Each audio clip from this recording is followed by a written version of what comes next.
राधे राधे सभी को स्वागत है आपका मेरे YouTube चैनल श्री राधे राधे में।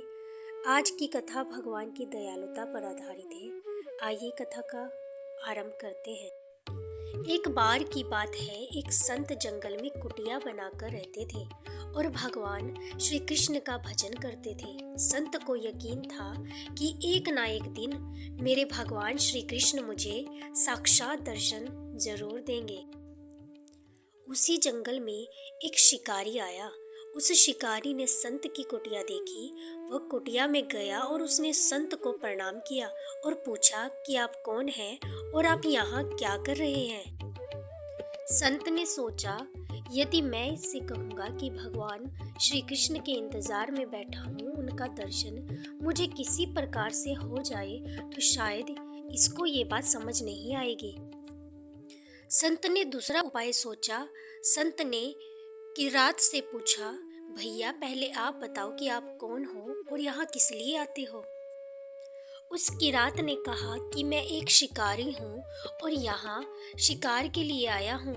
संत ने तुरंत उसी की भाषा में कहा, मैं भी एक शिकारी हूँ और अपने शिकार के लिए यहाँ आया हूँ। शिकारी ने पूछा, अच्छा संत जी, आप ये बताइए आपका शिकार दिखता कैसा है, आपके शिकार का नाम क्या है, हो सकता है कि मैं आपकी मदद कर सकूं।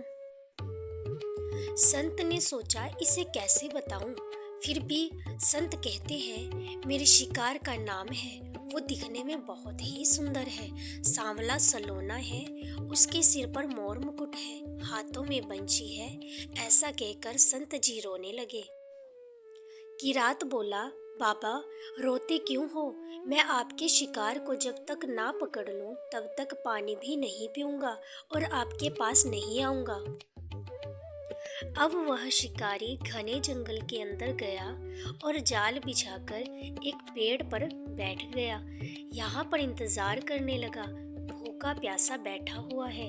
एक दिन बीता, दूसरा दिन बीता और फिर तीसरा दिन। भूखे प्यासे किरात को नींद भी आने लगी। बांके बिहारी को उन पर दया आ गई। भगवान उसके भाव पर रीझ गए। भगवान मंद मंद स्वर से बांसुरी बजाते आए और उस जाल में खुद फंस गए। जैसे ही किरात को फंसे हुए शिकार का अनुभव हुआ तो तुरंत नींद से उठा और उस सांवरे भगवान को देखा। जैसा संत ने बताया था, उनका रूप हूबहू वैसा ही था। वह अब जोर जोर से चिल्लाने लगा, मिल गया, शिकार मिल गया।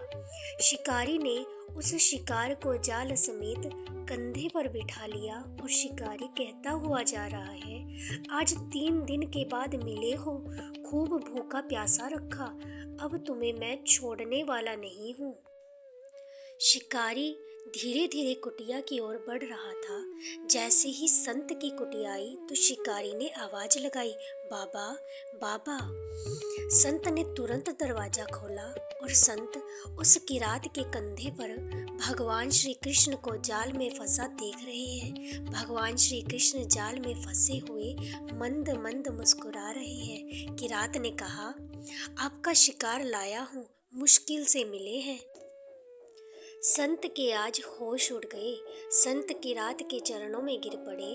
संत आज फूट फूट कर रोने लगे। संत कहते हैं, मैंने आज तक आपको पाने के लिए अनेक प्रयास किए प्रभु, लेकिन आज आप मुझे इस किरात के कारण मिले हो।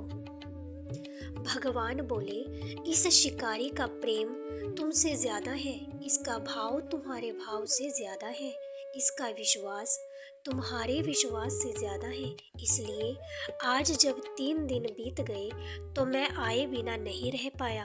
मैं तो अपने भक्तों के अधीन हूँ और आपकी भक्ति भी कम नहीं है संत जी। आपके दर्शनों के फल से मैं इसे 3 ही दिन में प्राप्त हो गया। इस तरह से भगवान ने खूब दर्शन दिया और फिर वहाँ से भगवान चले गए। इसलिए कहा जाता है कि अगर भक्ति मार्ग में जाए तो विश्वास अत्यंत आवश्यक होता है। अगर विश्वास हो तो भगवान हमेशा हमारे भाव को पूर्ण करते हैं, चाहे वो उनके दर्शन का हो या कोई अन्य। प्लीज़ चैनल को सब्सक्राइब करें और अगर यह कथा अच्छी लगी तो वीडियो को लाइक करें, शेयर करें और कमेंट में राधे राधे लिखना मत भूलना, ताकि ऐसे ही सुंदर कथाएं मैं आपके लिए लेकर आती रहूं।